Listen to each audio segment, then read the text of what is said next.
जब किसान ने भगवान शिव को कराया गलती का एहसास। पढ़े।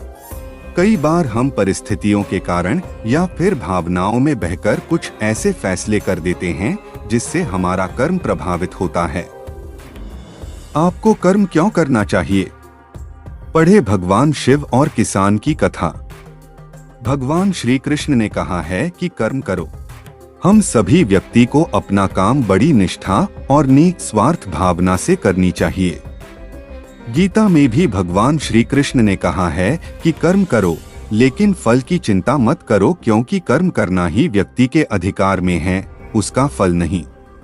एक बार भगवान शंकर पृथ्वीवासियों पर कुपित हो गए और माता पार्वती को साक्षी मानकर संकल्प किया कि जब तक पृथ्वीवासी नहीं सुधरेंगे तब तक वे शंख नहीं बजाएंगे। देव जानते थे कि शंकर भगवान शंख बजाएंगे तभी बरसात होगी। इससे घोर अकाल पड़ गया। पानी की एक बूंद तक नहीं बरसी। धरती पर त्राहिमाम मच गया।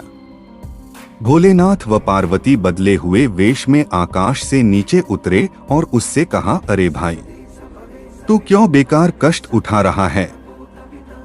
सूखी बंजर धरती में केवल पसीने बहाने से ही खेती नहीं होती। किसान ने हल चलाते चलाते ही जवाब दिया, हाँ बिल्कुल ठीक कह रहे हैं श्रीमान, मगर हल चलने का गुण भूल न जाऊं, इसलिए मैं हर साल पूरी लगन के साथ जुताई करता हूँ। जुताई करना भूल गया तो केवल वर्षा से खेती हो सकेगी क्या? मेहनत का अपना ही परम आनंद है। मैं लोभ के लिए खेती नहीं करता। किसान की बात सुनकर महादेव को भी लगा कि मैं भी तो परम आनंद की अनुभूति के लिए ही शंख बजाता हूँ। मुझे भी शंख बजाए 1 बरस बीत गए।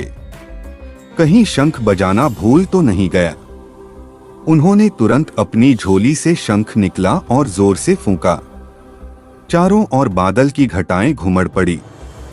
बिजली चमकने लगी और जोरदार बारिश होने लगी। इस वर्षा के स्वागत में किसान के पसीने की बूंदें पहले ही खेत में गिरकर चमक रही थीं। हमारा जो काम है उसे अपनी पूरी निष्ठा से बिना किसी लोभ लालच के करना चाहिए। इसी में परम सुख है।